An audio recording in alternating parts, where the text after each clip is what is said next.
Hi and welcome to the Peace Diaries number 3. I'm Helen Jane Rose.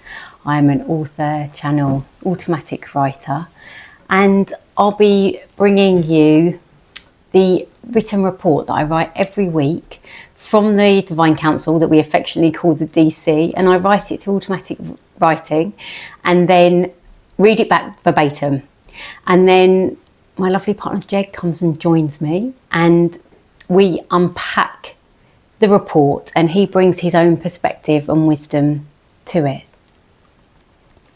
Hope that you are well, and so I'm now going to read you the report that I wrote this week, and then Jed will come and join me.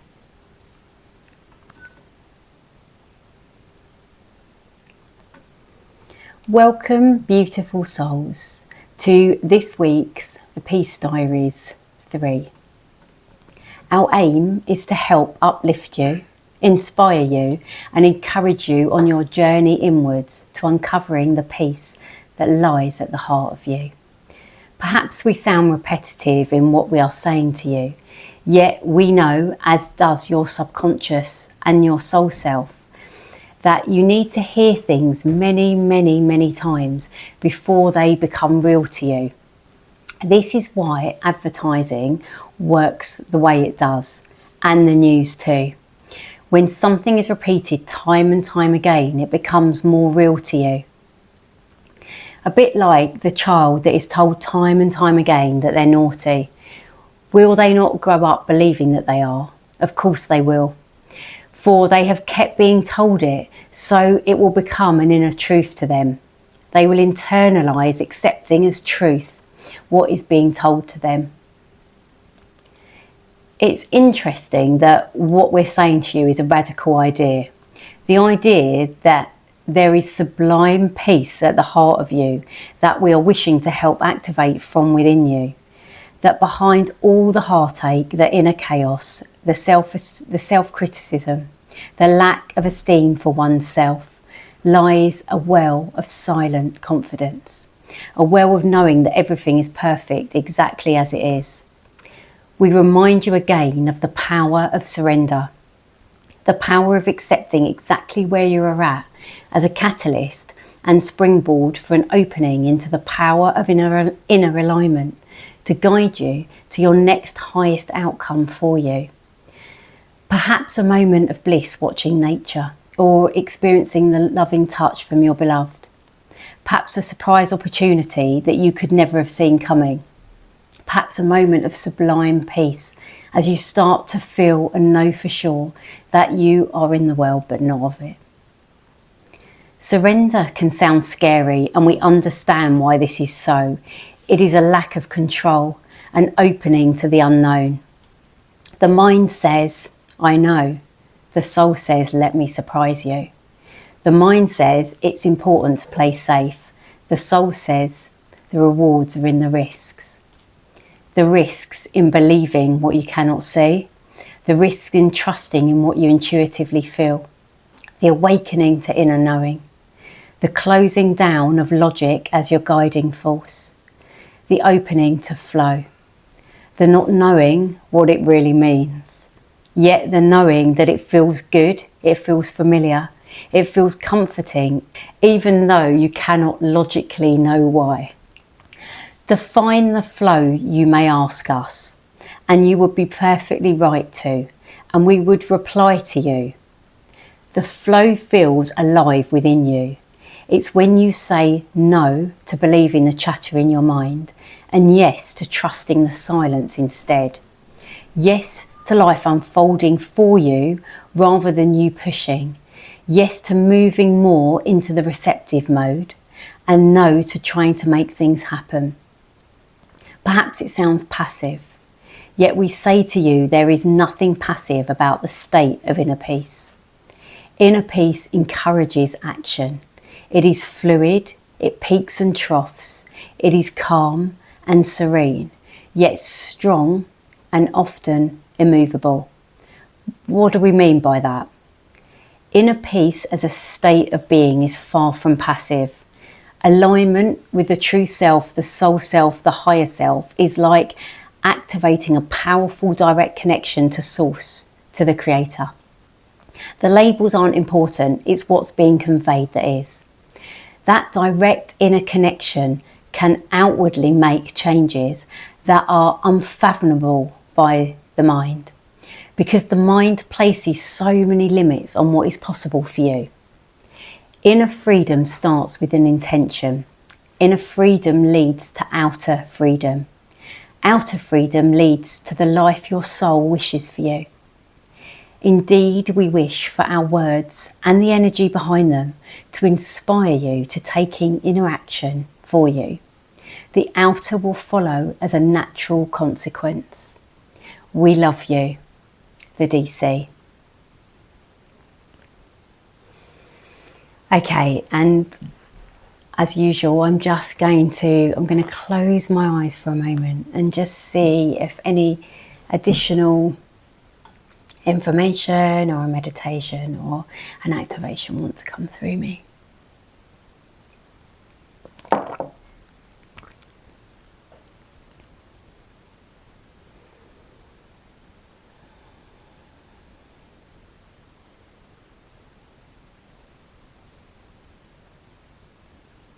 Okay, so just being told to say, remember, surrender is a state of being. Remember that surrender is a state of being.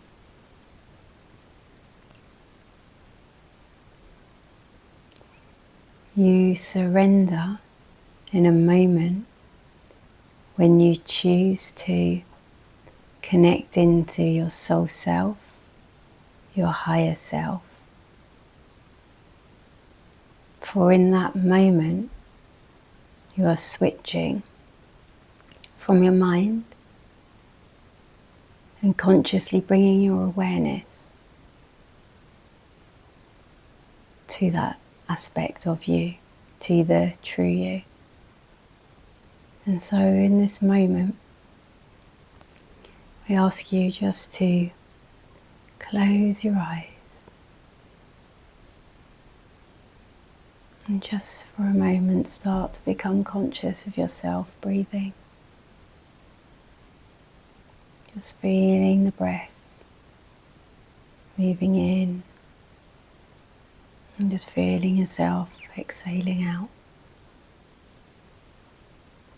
Just being with your breath just for a moment.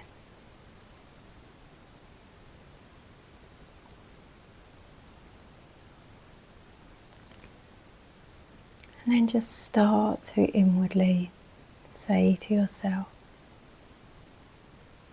I intend to connect with my soul self. I intend to connect with my soul self.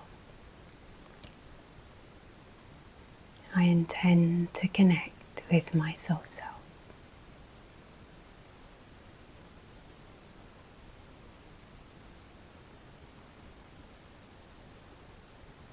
And just sit for a moment as if you're searching for the silence behind your thinking,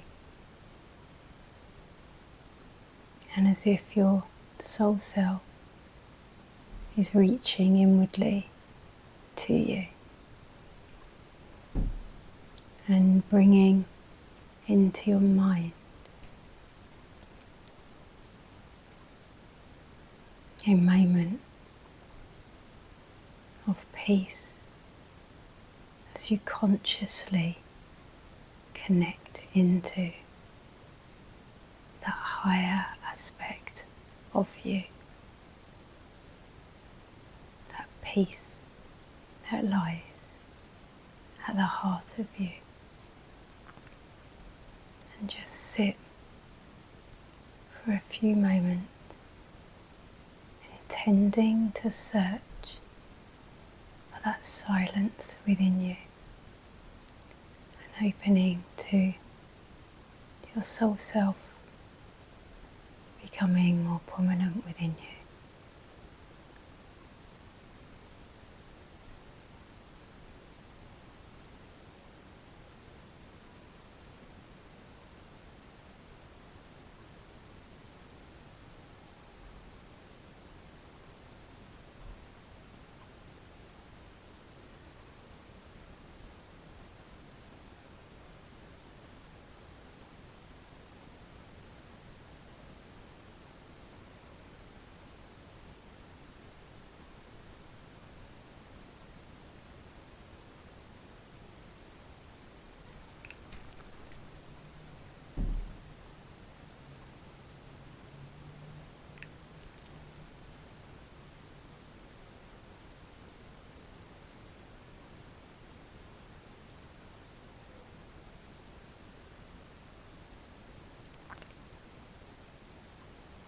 Some of you may feel a sense of falling back into yourselves.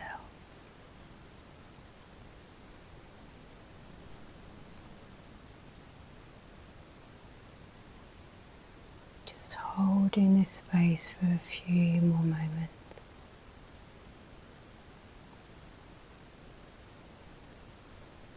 Just giving space to your true self.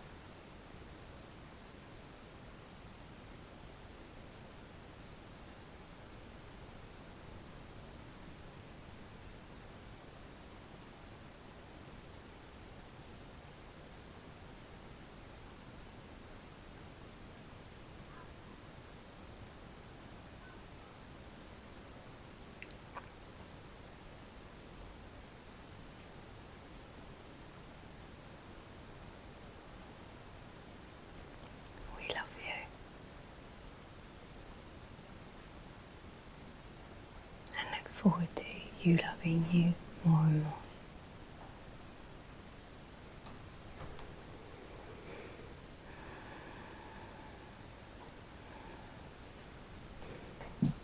I hope you enjoyed those few moments of just consciously connecting and strengthening that connection. Right. I'm now going to ask Jed to come and join me. Well, thank you, Helen, for another beautiful channeling, written and the live verbal one at the end, which I thought was beautiful, very peaceful, obviously. But it was kind of a reiteration of the written channeling. It brought it to life for me. It was interesting thinking of, while I was meditating, of an animal's like kind of soul state. And it was a deer actually that came into my thinking, that their natural state is the soul state. So their intuitive sense, is it safe to be in this certain place? Is it safe to eat this food? Sensory awareness of how to find the food. They're in constant flow.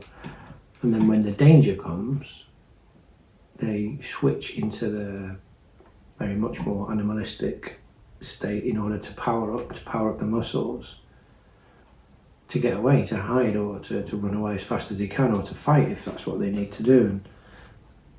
And I felt like a kind of a reflection of, I mean, obviously we're more conscious, well, maybe some of us, but more conscious than the animals, and that's how, I guess, what we're looking to attain is that the propensity of the time in the flow state, in the natural state, where that intuitive flow is coming through, and it's only the mind that's necessary to put it into action at the very last moment.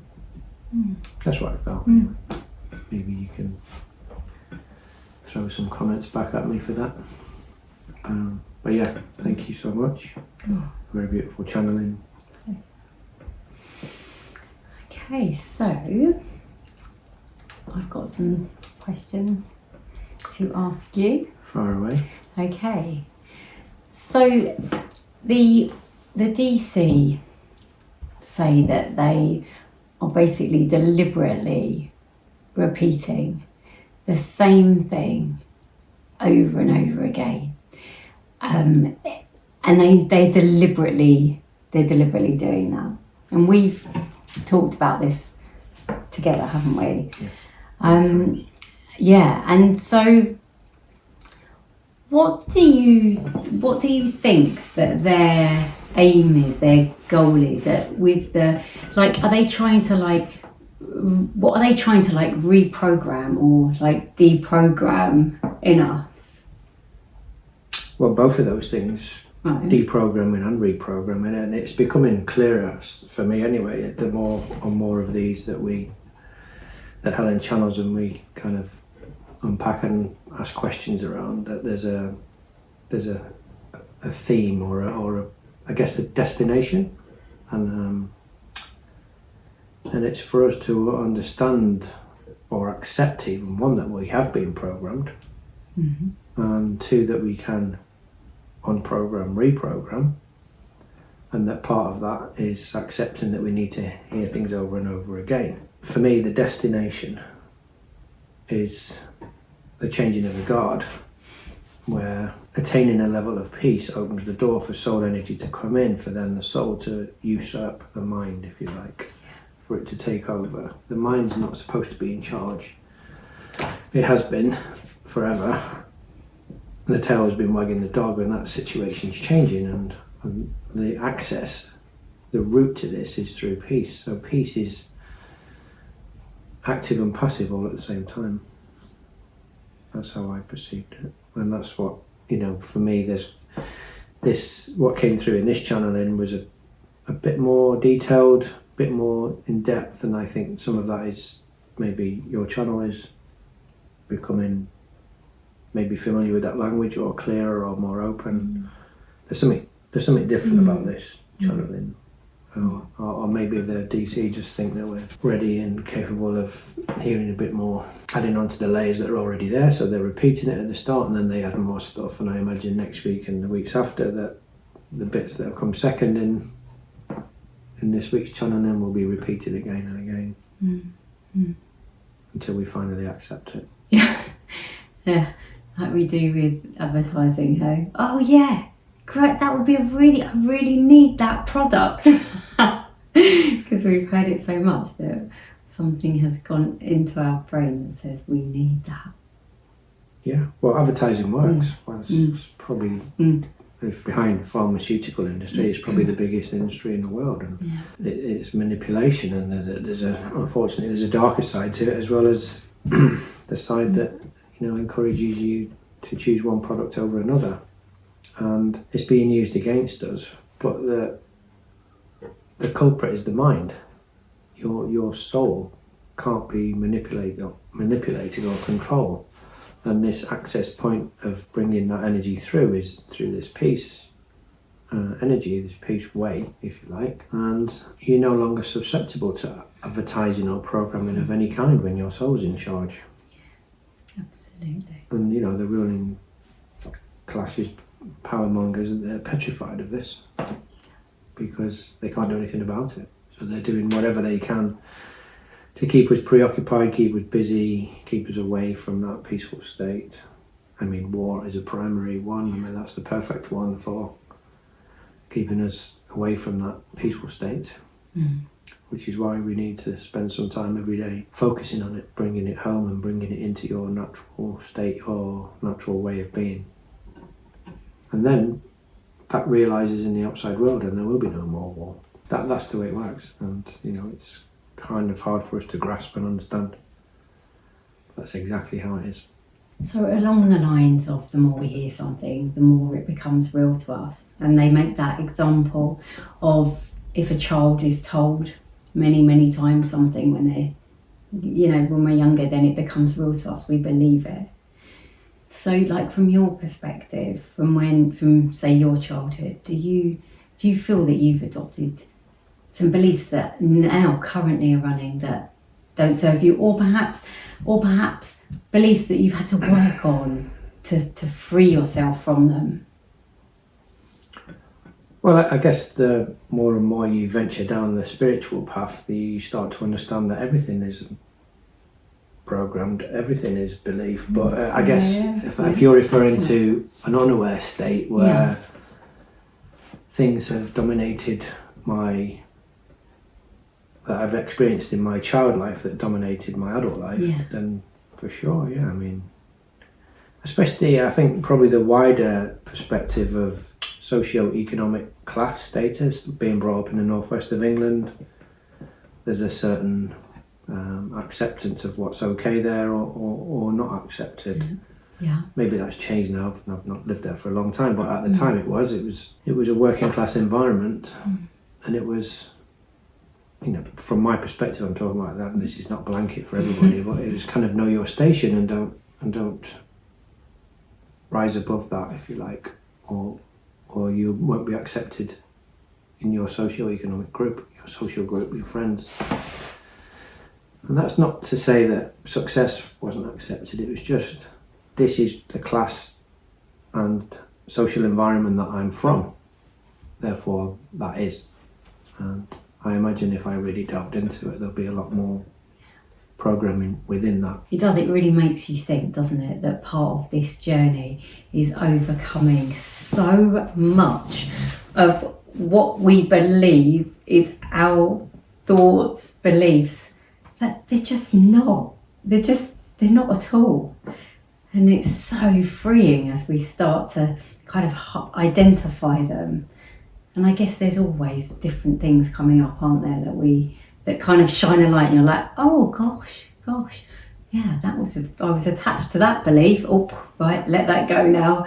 And I guess that's the whole idea, that the more we can let go of who we're not, then we're making space for who we really are. So the DC talk a lot in this particular report about the power of surrender, and they're starting to I feel like they're starting to hone in now on surrender being such an important aspect of inner peace, of experiencing that state. But it's such a big word, isn't it? And it's not fair for me to say, can you define surrender? But what's your interpretation of surrender? Is that a fair? So can I define surrender? Okay, that's what I basically asked you. Well, you know, surrender to the ego mind means white flag, giving up, rolling over and dying, and letting some offender, perpetrator, attacker take over. So yeah, I mean, it's got I guess the word surrender has been manipulated at some point. It's been reprogrammed to be something else. Surrendering in this context has a whole different meaning, and it doesn't mean giving up and waving a white flag. It means changing away, and part of that is accepting where you're at. What they're saying, being in the moment.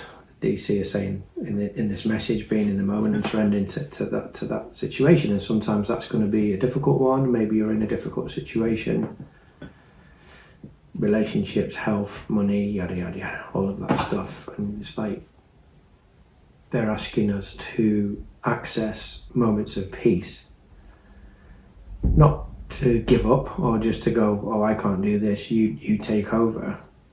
It's more functional, I feel. It's more direct. It's kind of saying to your higher self, you take over, and that's you. It's not giving your power away to someone else or something else. It's you. And the access point is through this peace activation. And when you attain that certain level of peace, even if it's for a few moments of the day, that higher aspect of yourself, that soul energy, the higher consciousness, can come in and make decisions for you and take action and start to realise it. So for me, the surrender is an action point. It's something to do that's really positive, and it's an acceptance, if you like. I guess if you're going to surrender anything, surrender to the fact that your mind is not capable of running the show anymore, that it operates in a fear-based state, it operates from a very limited state, and it operates from a pattern program state. So there's a lot of limitations to your mind, whereas the soul has no limitations. It knows the whole story, it knows you better than you can even imagine, because it is you, and all aspects of you, and all versions of you, and it's got all the answers. So it's surrendering to where you're at, and surrendering to the higher aspects of you would be my perspective on it. Yeah, I think that's a great perspective. And just continuing on that thread, like they say, and like we know, it's quite a scary concept. It can be quite frightening to somebody who really would loves the idea of it, but in reality, they're almost like giving up control is scary. And do you have any advice on that? Well, I think I'm forever giving advice in my clinical practice, especially working with the 5-element aspect of it, because one of the elements that's quite prevalent in everybody is the water element, and that is when it's out of balance, if you like, in distortion, then fear is the energy, the emotion that comes up strong, and that's not just people who are water elements. Water's within all of us, so it's how strong an influence that has. And I think you can't just tell someone not to be scared. I mean, that's just ludicrous. I mean, some people live their life by it, and it works for them because they can control the situation. On the opposite end of the scale, there are people who are really testing, the control, the fear element. I mean, those people that go in those tiny little parachutes and go through crevasses at high speed. I mean, for me, it's fantastic to watch, but it's such a lunacy, and I imagine not a lot of them finish their careers. I won't delve into that. So there's a spectrum, I think, and I think knowing where you're at is stepping into that zone of self-reassurance. So you can't start with the big ticket items. It's about letting go of control over small ticket items and then seeing those things change. What would be a good example for you? Yeah, I'm trying to think, because if I look back from, I guess, what do you want to call it, starting on this journey of surrender, if you like. So the first starting point for me was when really, I suppose it was really properly when I was, when I started to do the automatic writing, and then as it's gradually gone on, and then they gave me, the surrender to your soul morning intention, and I'd start to do that. And I could definitely feel a lot of fear that would come up, because it's like, wow, I'm basically saying that anything could leave or anything could come in. I'm like, and it's a strange feeling. But then, like you said, I think what happens is small things, it's like it starts to get shown to you. So, oh gosh, I wish I could think of an example. In the passage, DC are making a comparison between the soul and the mind, which I thought were really interesting and very much a visceral felt sense, and maybe we can practice this at home. So say if you're, for example, wanting to change a relationship or change a job, and then the fear comes in and I can't do that because that's all of the reasons why you shouldn't make a change. I mean, they're quite big ticket items, so don't choose those ones first, but just small ones, maybe holiday destination or something that's not going to bring up too much fear and too much emotion. But the mind says, or the DC say, the mind says, I know, that's its MO, its modus operandum, I know, so therefore I'll make a decision on what I know. But that I know is based on programming and experience, sometimes its own and sometimes observation of others. So going to a certain country might be a dangerous thing to do. But the soul says, let me surprise you. And I would say feel into those things and feel what feels good for you. I mean, just saying those statements out loud. I mean, just the statement saying I know most people would disagree with themselves because you don't know everything, but the mind thinks it does know everything. Let me surprise you, for some can be very, very exciting, and yeah, let's go down that road, and for some people that's a bit too much. So it's like leading into, let me surprise you with a little bit of control first. Yeah, and then as it does surprise you, you start to something's just popped into my mind as just a small example. I knew that I needed to I was seeing a counsellor at the time, and I knew that I needed to switch to seeing somebody more holistic, more, if you want to say, like spiritual. I wanted to find like a healer, but I didn't know, I had no idea where to start, and I kept asking. So I guess this was me surrendering in a way, like asking my higher self, whatever, I know I need this, I can feel it, but I don't know who to go to, I don't know who to trust. I was in that mode of like, who do I trust, to go to? And I got quite into like listening to, spiritual stuff a lot, and a medium was coming. I was living abroad at the time, and the medium, quite a well-known medium, was coming, and my friend said to me, do you want to come and listen? I was like, yeah.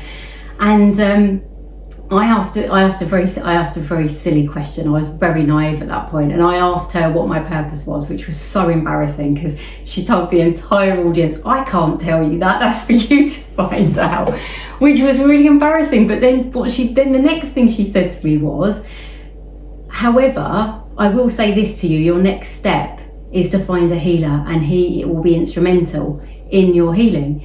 Within 2 seconds of her saying that, 3 different people in the audience all passed me. It was like people passing these cards along, and I ended up with 3 cards with the same person's name. And I was like, oh, thank you.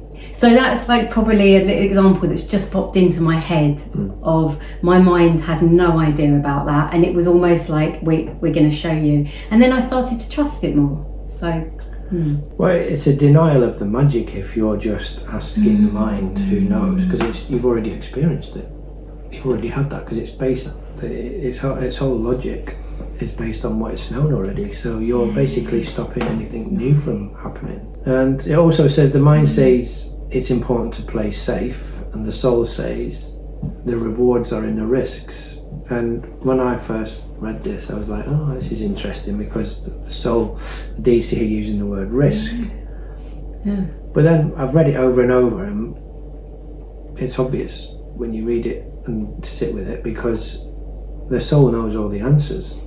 There's only a risk to the human mind, and so there are no risks. So that's why they're kind of, I think there's a little bit of comedy in there. And so they're sort of baiting us to just play with it a bit and just see what unfolds and believe it. I mean, you might be the first time you experience something, you won't believe it. But the second time is interesting. The third time, you've really got to pay attention, and which is again this repetition perspective. And they're saying that the risk is in believing what you can't see. Well, again, don't deny the magic. Yeah, so true. I mean, it's like finding out what your Christmas presents are before Christmas. What's the point? There's no surprise. And it's finding that trust in that they've always got us. They're always supporting us, and there's nothing, for us to worry about. Because they've got us exactly in the place where we need to be, and they're supporting us through that process. And the more we can surrender and trust in the process, the easier that is. We're not supposed to be flatlining, we're supposed to be riding a wave, but that wave is supposed to be rhythmic and fluid and in flow, not spiking.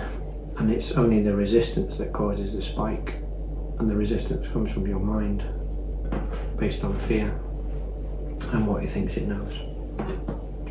So ride the waves rather than resist them.